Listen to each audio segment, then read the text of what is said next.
Assalamualaikum warahmatullahi wabarakatuh. Waalaikumsalam warahmatullahi wabarakatuh. Puji syukur kehadirat Allah Subhanahu wa taala yang telah memberikan kita kesempatan untuk hadir di sekolah ini dalam rangka kegiatan aksi nyata CGP Angkatan 9 dengan topik diskriminasi budaya positif.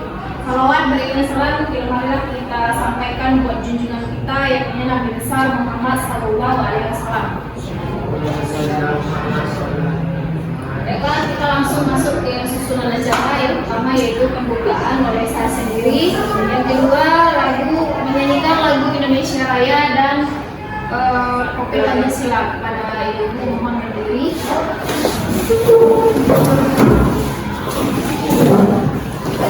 Pada Ibu Indonesia Raya.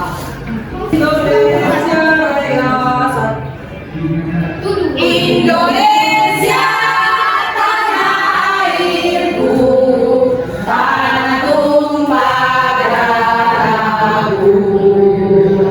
Di sanalah aku berdiri, jadi pandu ibuku. Indonesia kebangsaanku, bangsa dan tanah airku.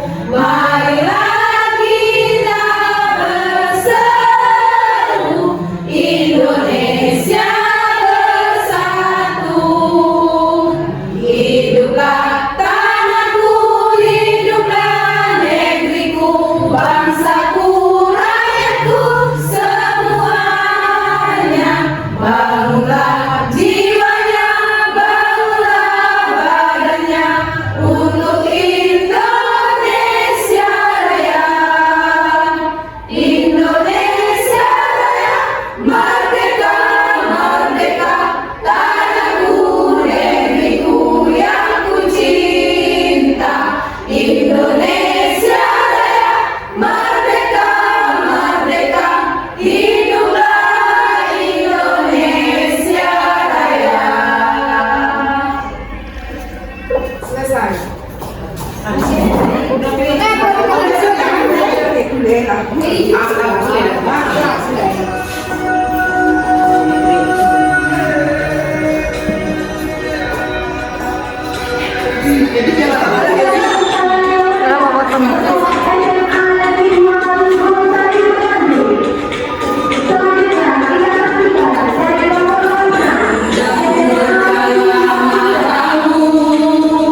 Saatnya meraih mimpimu, harapan pandangan ke depan.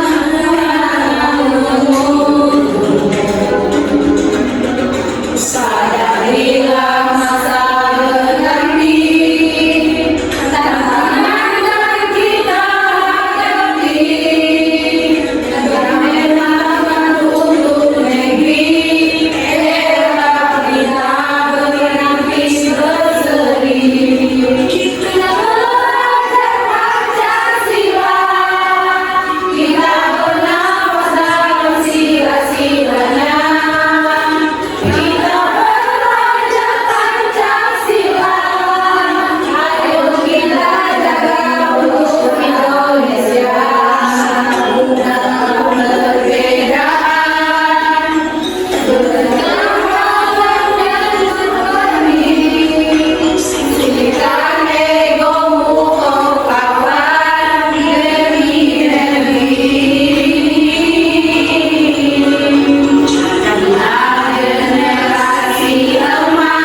dari SMA Negeri 1 Pajumroa. Pada hadirin silakan duduk. Kita masuk ke acara yang ketiga, yaitu penyampaian materi yang akan disampaikan oleh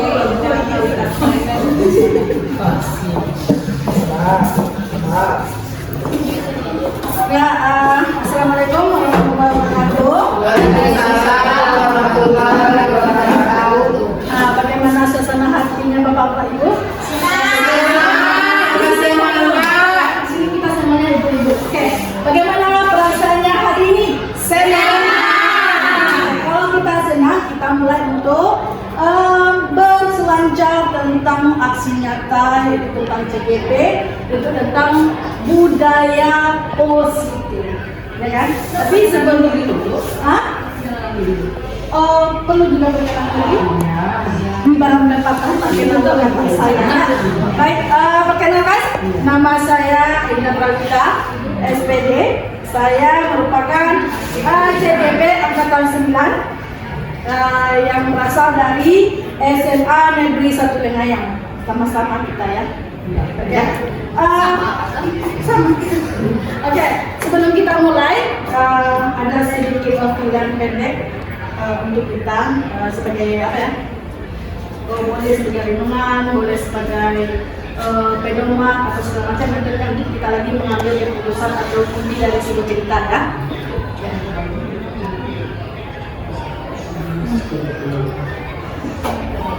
Airnya sih,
Makna yang saya ambil dari video ini bahwa setiap anak itu punya kemampuan yang berbeda. Setiap anak itu cerdas di bidangnya masing-masing.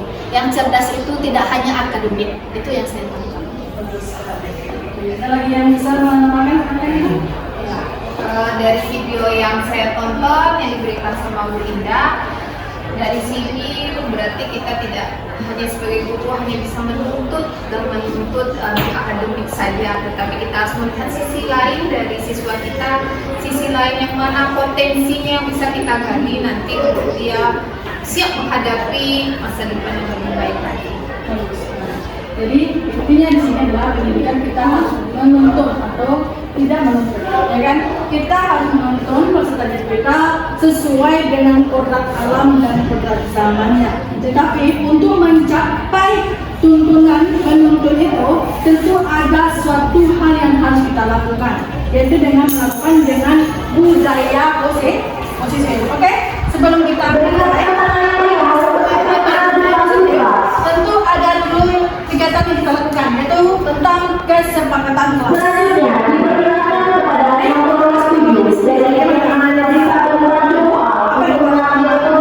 Apa yang tidak boleh kita lakukan, apa yang boleh kita lakukan, itu yang kesepakatan kelas.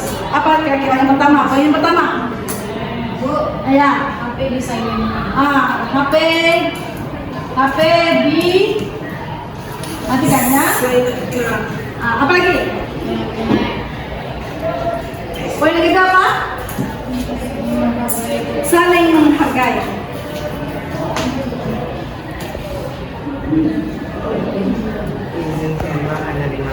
Oke, cukup belajar saja? Cukup. Oke, kita lanjut. Lanjut ke topiknya. Ini, apa itu budaya positif? Budaya positif merupakan perwujudan dari nilai-nilai atau keyakinan universal yang diterapkan di sekolah. Kemudian, budaya positif diyakini mampu menciptakan kolaborasi antar warga sekolah, juga orang tua murid, dan jika terlaksana dengan baik akan mewujudkan hubungan yang baik untuk menciptakan perubahan sikap murid yang lebih baik serta memanfaatkan nilai-nilai positif yang dimiliki dan akan menciptakan pribadi yang berkualitas dan berkarakter sesuai dengan profil Pancasila. Jadi itu yang dikenal dengan budaya positif. Nah, kemudian tujuan yang kedua yaitu perubahan paradigma baru. Dalam kegiatan ini, tujuan kita yaitu kita harus merubah perubahan paradigma baru dari stimulus respon menjadi teori kontrol. Pada stimulus respon ini kebutuhan semua orang sama. Semua orang melihat hal yang sama. Guru mencoba mengubah murid agar berpandangan sama dengan guru. Perilaku guru siswa terlihat sebagai sebuah kesalahan. Guru bisa mengontrol murid dan model berpikir menang kalah. Jadi selama ini yang kita lakukan itu sama dengan stimulus respon. Kita hanya menuntut, oh kamu salah. Sebenarnya itu tidak boleh dalam dunia pendidikan zaman sekarang. Kita tidak boleh memanage, mengatakan peserta didik kita salah. Jadi itu dikenal dengan stimulus respon. Kita ingin peserta kita itu seperti kita, ya kan? Seperti kita. Kalau Anda seperti ini, tidak bagus. Sebenarnya itu tidak boleh. Kemudian muncullah dalam teori, dalam kurikulum merdeka dikenal dengan teori kontrol. Teori kontrol ini menyatakan kebutuhan orang tidak sama. Kemudian semua orang memiliki gambaran berbeda. Guru berusaha memahami pandangan murid, perilaku murid memiliki tujuan. Guru tidak bisa mengontrol murid dan model berpikir menang dan kalah. Jadi itu dikenal dengan teori kontrol. Jadi apakah kita termasuk stimulus respon atau teori kontrol? Itu kembali ke diri kita masing-masing lagi. Nah, kemudian kita lanjut. Konsep dan dasar dari modul ini yaitu yang pertama perubahan paradigma baru, disiplin positif, kebutuhan dasar manusia, memotivasi perilaku manusia, posisi kontrol, keyakinan kelas, segitiga, restitusi. Pekerjaan rumahnya mewujudkan profil pelajar Pancasila, mengingat pembelajaran yang berpihak pada murid. Berarti tujuan kita menjadi seorang guru yaitu menjadikan peserta didik kita menjadi profil pelajar Pancasila. Profil Pancasila ini berapa jenis? Ada berapa? Silakan. Siapa yang tahu? Profil pelajar Pancasila ini.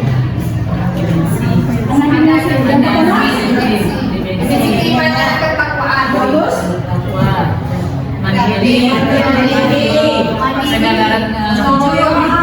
Saya rasa ibu-ibu semuanya udah paham dengan program Pancasila. Berarti kita dalam pendidikan itu kita harus mewujudkan peserta didik sebagai wakil pelajar Pancasila.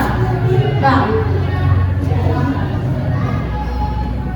apa itu disiplin makna? Disiplin positif. Makna disiplin positif cenderung diartikan sesuatu yang dilakukan seseorang pada orang lain untuk mendapatkan kepatuhan. Kecenderungan tersebut haruslah diubah. Sebagai pendidik kita harus menciptakan murid yang memiliki disiplin diri berasal dalam diri tersebut atau dikenal dengan dalam diri intrinsik, sehingga mereka dapat berlaku dengan apa yang kita hargai atau mencapai suatu tujuan ataupun menghindari dari rasa tak nyaman. Nah, menurut Bapak Ibu, disiplin itu apa? Selama ini ada yang menjadi disiplin, ada yang menjadi pembina OSIS, ada yang menjadi guru, ada yang keuangan. Apa itu disiplin? Ada aturan yang harus ada. Tidak melanggar aturan. Itu yang selama ini harus patuh. Ya. Ya kan? Mematuhi. Nah, harus patuh ya. Memang itu tidak salah. Memang tidak salah. Memang kalau disiplin itu tujuannya adalah mengaturkan, ya kan, mengarahkan. Tapi yang salahnya adalah cara kita lakukan. Bagaimana kita memberi hukuman atau peringatan kepada peserta kita. Jadi kita tidak boleh. Seandainya nanti ada anak yang terlambat, ya kan?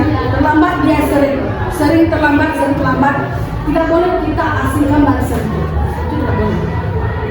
Kamu terlambat, jadi di sini. Tidak boleh.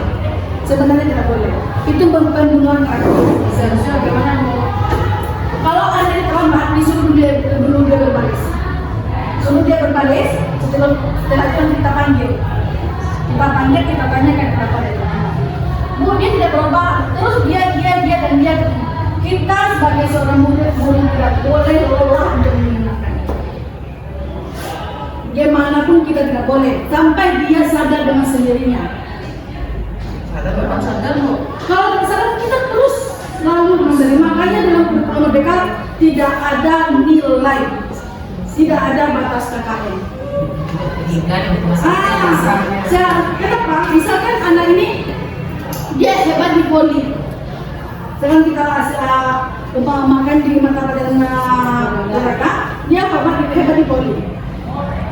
Tidak bisa kita paksakan dia harus hebat di dalam matematik tidak bisa. Jadi kita harus mantapkan dia di bidang voli itu. Kita didik, kita tuntun dia sebagai bagaimana dia nanti suksesnya di bidang voli. Kalau ada anak yang bermasalah, anak yang tentang Ihsan itu sebenarnya dia memiliki potensi yang bagus. Cuma di bidang akademiknya dia lemah. Tapi kita tidak boleh menyatakan dia anak idiot, dia anak semua boleh. Kita tuntun dia ke arah sana. Bagaimana nanti mereka di kelasnya? Makanya di kurikulum mereka ini tidak ada istilah tinggal kelas. Karena setiap kita memiliki kebenaran masing-masing. Dia cerdas dengan dia cerdas dengan potensinya. Gaya belajarnya masing-masing. Gaya belajarnya masing-masing itu kenapa dengan disiplin. Jadi kita kalau ada nanti anak yang melakukan kesalahan segala macamnya, kita tidak boleh langsung menghukumnya di saat seperti itu. Kalau kita langsung menghukum, itu kita sama dengan stimulus respon. Anak harus patuh. Padahal dia tujuan dia patuh itu apa? Dia belum tahu. Ya kan? Kemudian itu dikenal dengan disiplin positif. Kemudian kita masuk poin yang ketiga itu tentang kebutuhan dasar manusia. Ini foto saya dengan anak saya. Ayahnya mana Bu? Kalau bapaknya masukkan nggak bagus sekali.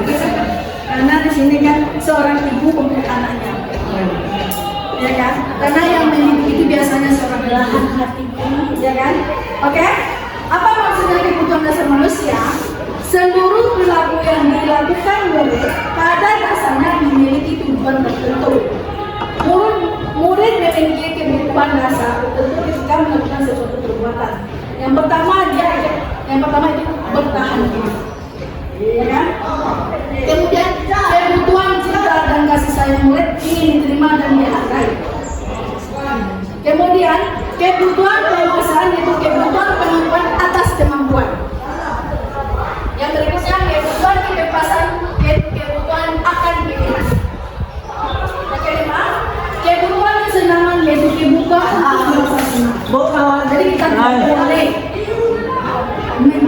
cap satu pasangan itu tidak boleh sama sekali.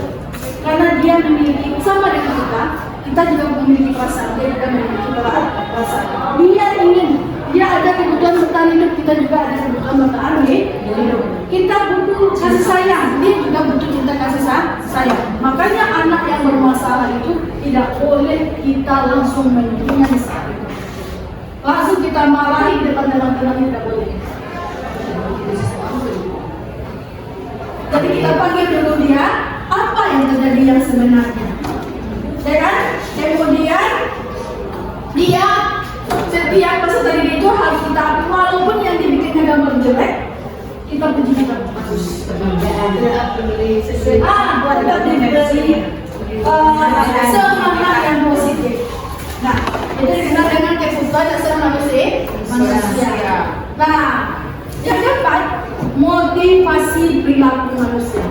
Itu ada yang dari luar, ada yang dari dalam diri. Yang pertama, untuk menghindari ketidaknyamanan atau hukuman, murid bertanya, apa yang akan saya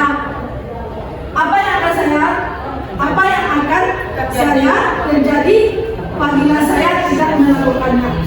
Tersebut yang merupakan motivasi eksternal.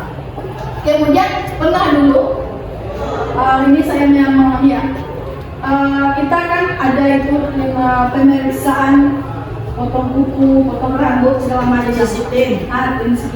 Kemudian anak itu bertanya, Ibu, apa gunanya kami potong kuku, potong rambut? Padahal yang belajar itu bukan rambut dan kuku. Apa hubungannya? Jadi kita harus saling mengungkapkan dulu. Nah, terjadi pertanyaan seperti itu, maka tadi yang saya katakan, kita panggil dulu dia, kita arahkan dia. Kemudian saya bertanya, oke Ananda, sebenarnya hal itu tidaklah penting, tetapi itu kembali ke diri Ananda. Kalau sekolah yang berkualitas, itu dia tidak akan melanggar aturan.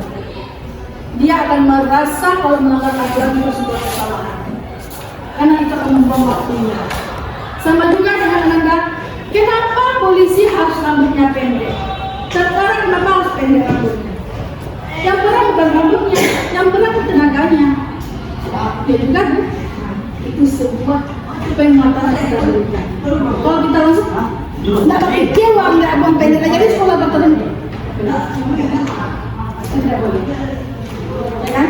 Nah, kemudian tentu dia lakukan apa tujuan, apa kegunaan saya lakukan itu.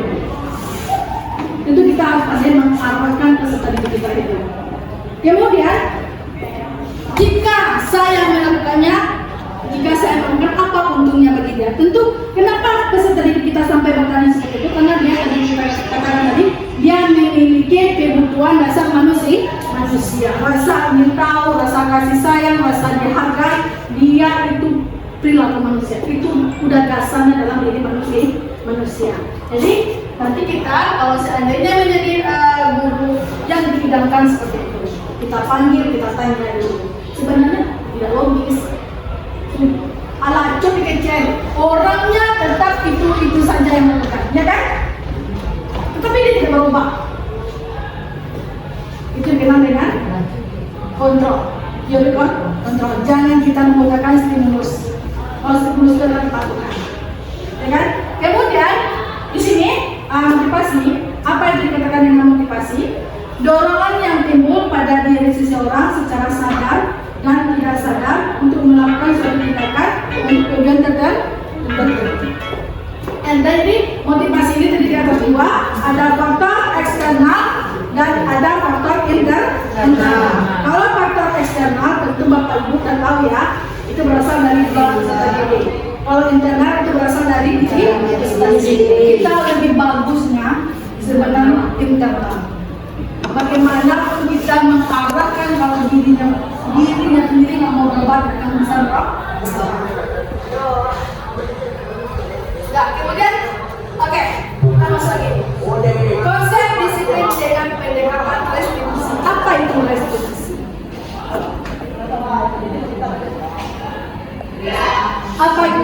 Tadi kita udah apa ya? Udah menjelaskan. Kira-kira dari gambar ini mana yang sering kita lakukan? Sampah. Ada bersih-bersih sampah. sampah. Jadi yang saya sering dilakukan di sekolah seperti penilaian. Jangan melakukan itu sering. Benda. Ya. Itu dicium. Dipanggil Cium, jangan dicium. Oh, dari Jangan dicium, nanti cemburu juga bapaknya. Oh, gitu ya. Oke. Marah pula bapaknya. Oke, laki-laki. Keseringan mencium anak jangan orang. Beda rasa jadi itu Beda rasa. Nano. bahasa ini kalau baru nampak Nah, belum ada jadi oke. Apakah perlu dibacakan? Next. Next. Lanjut. Oke. Lanjut. Tenang kita ya. Ada pencet-pencetnya, Bu. Besok kalau saya udah jadi pengawas kok. Lanjut Bu. Lanjut. Apa itu restitusi? Restitusi adalah proses menciptakan kondisi bagi murid yang memperbaiki kesalahan mereka sehingga mereka bisa kembali kepada kelompok mereka dengan karakter yang lebih kuat. Nah, tadi yang katakan tadi, kita tidak boleh memanage peserta didik. Kita panggil dulu dia. Kalau kita selambat anak langsung bisa kan itu kan pembunuhan karakter. Malu dia sama teman-temannya. Kadang-kadang dia tidak dia terlambat, tapi situasi yang membuat dia terlambat. Ya kan? Nah. Ya, ciri-ciri restitusi. Yang pertama, menempatkan dan fokus pada solusi. Fokus pada karakter bukan tindakan. Bukan menembus kesalahan, tapi belajar dari kesalahan. Mencari kebutuhan dasar yang mendasari tindakan. Kemudian terima tawaran bukan paksaan. Karena memperbaiki hubungan dan dituju menuntut untuk melihat ke dalam diri. Nanti sebentar lagi nanti ada quiz dari saya. Kita bedakan dulu konsep disiplin dengan identitas lengkap. Yang pertama hukuman, kemudian penolakan.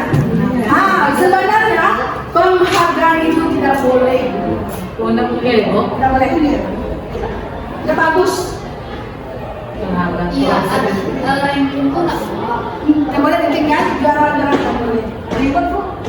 Ribut sama dengan sama akan membedakan terjadi perbedaan yang lain sedih nanti gitu. Akibat dari penghargaan itu tidak efektif, merusak hubungan, ada sifat iri. Jangan tidur pada contoh kalau mabuk tapi mana kita tuh, ya kan? Sama ya nanya sendiri. Kemudian mematikan kreativitas anak, menghukum dengan sistem ranking itu tidak boleh, merampas hak menghargai dirinya. Coba nanti besok motivasi loh. Motivasi itu tidak seperti itu. Tadi kita rasa motivasi supaya dia lebih. Tadi dia katakan motivasi itu ada dua, eksternal dan internal. Nah, kalau kita motivasikan itu tidak masuk eksternal kan? Kalau di dunia sekolah kan pendidikan berdoa sekolah boleh. Tapi kita udah bisa cek karena itu memiliki jelasan masing-masing. Kita tadi itu berdasarkan apa? Apakah berdasarkan juara polinya? Apa? Kita berikan berdasarkan kita kan? Pengalaman saja kan? Makanya tidak boleh. Karena anak itu ada sekolah yang memang tapi semua siswa penghargaannya beda-beda. Misalnya siswa ini misalnya Cici ini dalam kelas bermain senyum prestasinya Yuna misalnya Bibi, jadi semuanya bahagia. Ya, itu makanya itu kegunaan. Bagus sekali Bu Pia ya. Itu jadi nggak ada ranking. Kita umumnya di sekolah ini kita ngajarkan berdasarkan pengetahuan saja, Bu, tuh yang tadi salah nggak Bu? Yang mana? Kasihan kami kalau nggak dipuji. Iya. Ya, dipuji kami nggak dipuji. Ada nggak timbang tingginya? Iya. Oh, Bu Pia udah memberikan masukan itu suatu apa namanya? Sebuah motivasi supaya dia bisa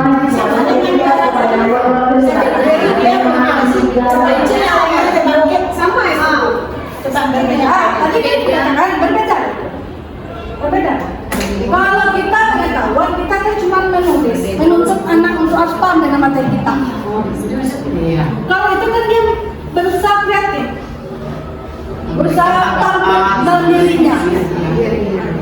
Nah itu kan inovasi, ya kan? Nah, Berarti penghargaan ini berarti bisa diberikan. Tapi dalam yang ranking. sesuai dengan kompetensi yang dia miliki. Maka kalau selama ini kita kan, Istimewa. iya, kalau selama ini kita kan penghargaan itu kan juara-juara itu kan cuma dari pengetahuan saja. Iya kan? Ini penghargaan itu bagaimana seharusnya? Tapi tadi udah katakan sesuai dengan potensi. Contoh nih Bu, misalkan anak berkelompok. Ya. Nah, setelah tampil ternyata dari sebuah kelompok dia yang paling bagus. Nah, kita sebagai guru masih kelompok untuk itu. Nah, bagaimana Bu? Kalau reward itu nanti itu lama-lama nanti anak itu udah jadi biasa ini ketika itu kata betul ini kemana, ya kan? Itu yang terjadi. Bu, diam. Nah, ini seharusnya kalau pola seperti itu dalam proses YB, bagaimana seharusnya memberi reward kepada kelompok yang memiliki Bagus sekali kreativitas? sih buat kata-kata yang motivasi ya. Silakan Bu ya. Kalau menurut saya ya bagusnya dipuji mungkin, tapi setiap kelompok. Ya. Nah, kelompok ini bagusnya di sini kan, karena kan setiap kelompok itu ada kelebihan dan kekurangannya masing-masing. Nah, kelompok ini tadi tampilnya bagus, cara bicaranya bagus, ininya bagus, tapi materinya masih kurang ya nak, masih begini. Nah, kalau yang di sini materinya sudah bagus, sudah terkonsep, tapi mungkin penyampaiannya suaranya kurang terdengar. Nah, iya. Nah, kelompok yang ini apalagi mungkin jadi semuanya dapat penghargaan, semuanya juga punya kekurangan sesuai dengan potensi kelompoknya masing-masing. Nah, Yang kita lakukan selama ini Tidak memuji kelompok yang tampil. Berarti nggak ada kelompok yang terbaik berarti. Kalau sampai dia Kalau yang terbaik berarti tetap sistem ranking. tidak ada yang terbaik.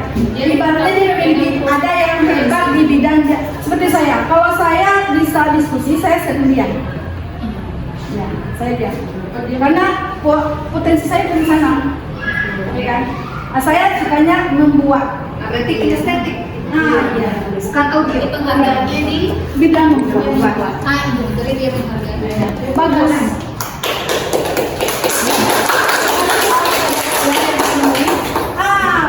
Disiplin. Ini yang benar. Konsep disiplin dengan identitas sukses. Yang kedua konsekuensi. Yang pertama konsekuensi. Yang kedua responsibility. Yang konsekuensi ini, misalkan tadi yang dikatakan tadi kan, ada aturan kelas. Jadi sebenarnya kita membuat aturan itu kalau di sekolah di kelas kita harus ada kesepakatan kelas. Kalau kesepakatan kelas ini dia harus menerima konsekuensinya. Karena dia yang membuat aturan, dia pula yang menanggung, pasti ada konsekuensinya. Tapi kalau yang responsi kita menyelesaikan masalah sebuah yang dihadapi oleh peserta didik kita. Yang pertama, murid bertanggung jawab untuk perilakunya. Yang kedua, fokus pada pemecahan masalah jangka panjang. Murid menghormati dirinya dan orang lain.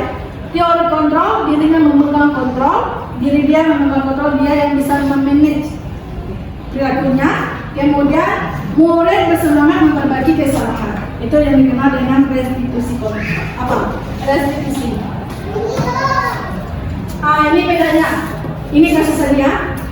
Contoh kasus siswa yang tidak mengerjakan PR. Yang pertama hukuman. Guru menghukum siswa tersebut hormat ke bendera selama 10 menit. Guru marah dan murid takut. Ya nak? Ya kan? Itu yang akan kita rubah ya. Kemudian yang kedua, konsekuensi. Guru memberi konsekuensi untuk mengerjakan PR-nya saat istirahat atau dikerjakan sebanyak 3 kali lipat. Nah, guru tegas dan siswa menghormati peraturan, itu yang konsekuensi. Tapi kalau restitusi, guru menanyakan ke keyakinan kelas dirinya dan membantu sesuatu yang selesai. Kenapa dia sampai terlambat memiliki tugas? Nah, itu yang seperti kalau yang konsekuensi. Kalau anda oke, saya terima anda memiliki tugas, tapi tolong selesaikan nanti ibu tunggu sampai jam setengah, itu yang konsekuensi. Tapi kalau restitusi, kita tanyakan kenapa dia sampai memiliki tugas. Nah, kemudian ibu terbuka, siswa menghormati dirinya dan orang lain. Oke, nah, siapa yang bisa membedakan 1, 2, 3, 4, 5 mana yang hukuman, mana yang konsekuensi? Nah, ini kita tidak ambil sistem jadinya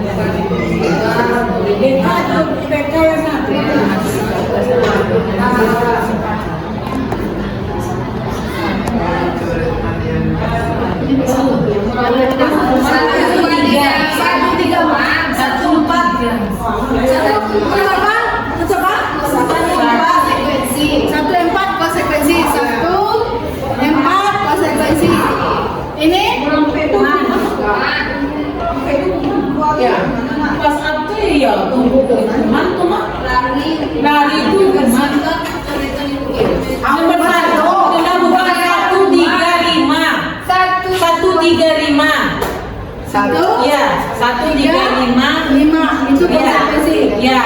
2 dan 4 itu hukuman. Ya. Satu tentang konsekuensi sama hukuman ya Bu. Tidak ada restitusi, tidak ada sana. Ya, maksud 1, 3, 5. 1, 3, 5 itu 4 itu hukuman. Kita jawaban benar atau salah? Benar. Konsekuensi.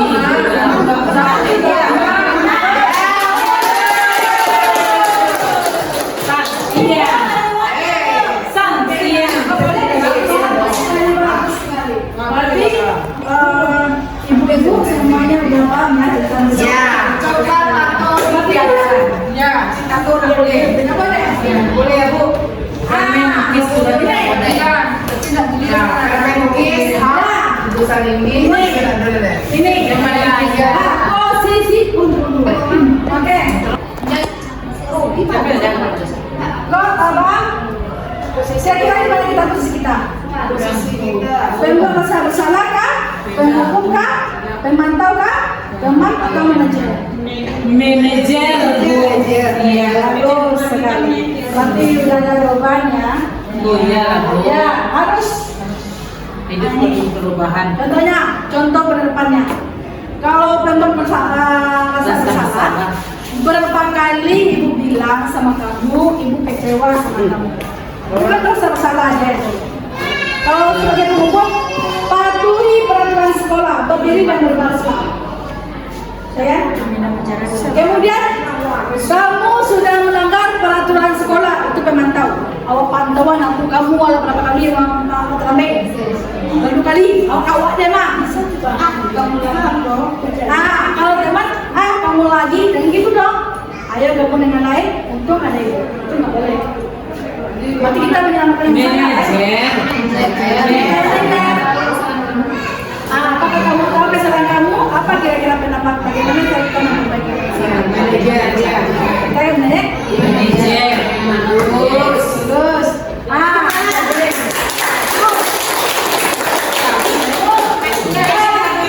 Tapi besok ibu-ibu, besok ibu-ibu kan jadi wali kelas.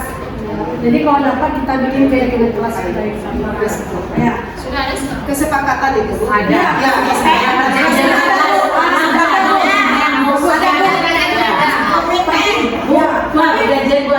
Dan tapi jangan dibuat kata tertib kelas ya.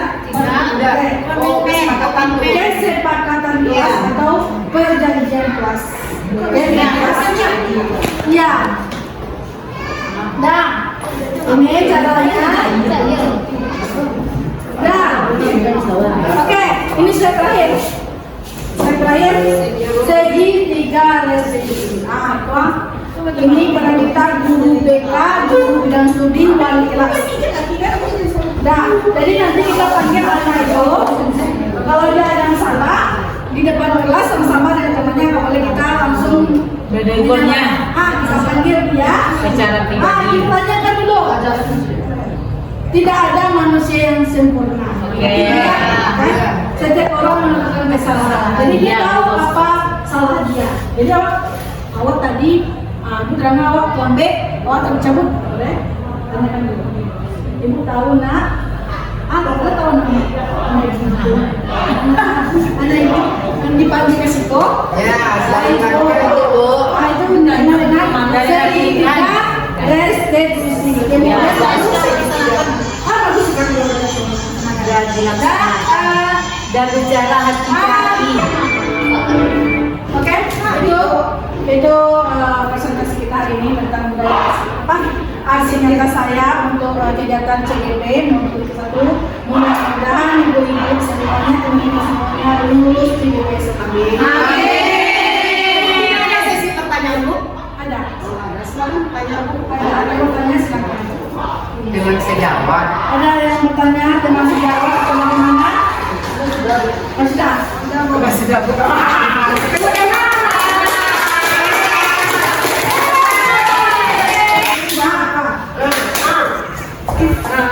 Baiklah teman-teman. Baiklah ibu, kita bermain disebut namamu ya. Silakan. Kagak Bu. 1, 2, 3, 4. 1, 2, 3, 4. Oke. Kalau bilang 1, 2, 3, konsentrasi. Konsentrasi dimulai. Kan Fitri sebut nama, aku sebut nama. Yang kanan nama kita, yang kiri nama orang berikutnya. Ya. Pokoknya kita harus konsentrasi. Kita coba dulu ya ibu. Nama kita Bu. Yang kanan.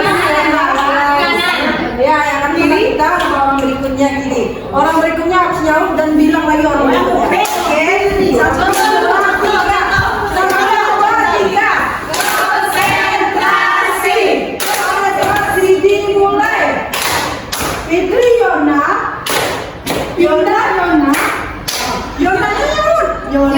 Cici.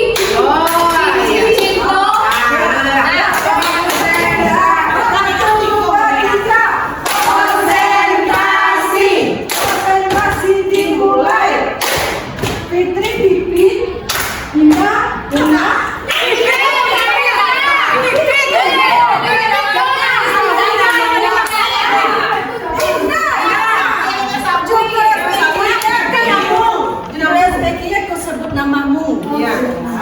Konsentrasi. 1, 2, 3. Konsentrasi.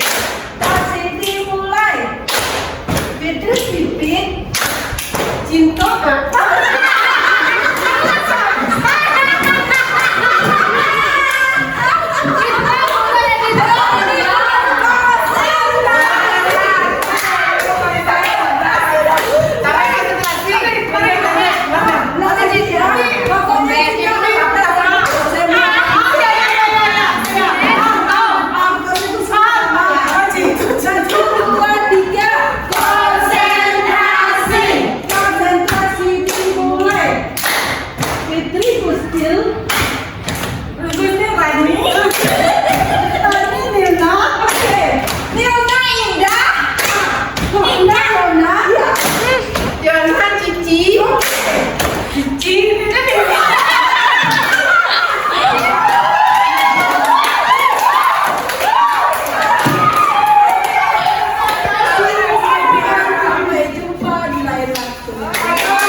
Menjelaskan apa itu tentang budaya positif. Nah, sekarang saya minta ibu yang bisa memberi tanggapan terhadap tentang kegiatan kita hari ini.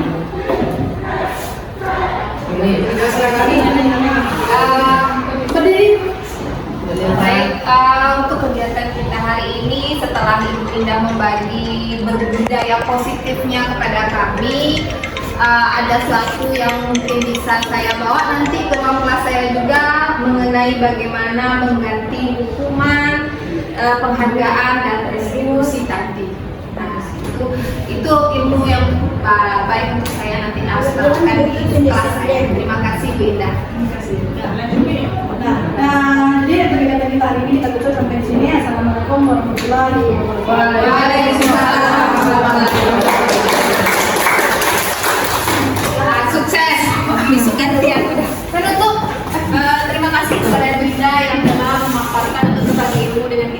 mudah-mudahan apa yang disampaikan oleh Ibu Indah bisa dimanfaatkan dalam kegiatan kita sehari-hari. Amin. Dengan berakhirnya penyampaian materi yang disampaikan oleh Ibu Indah, maka kegiatan kita pun berakhir sampai di sini. Terima kasih atas kesempatannya. Saya mohon maaf atas kesalahannya. Saya tutup dengan wabillahi taufiq wal hidayah. Assalamualaikum warahmatullahi wabarakatuh. Waalaikumsalam.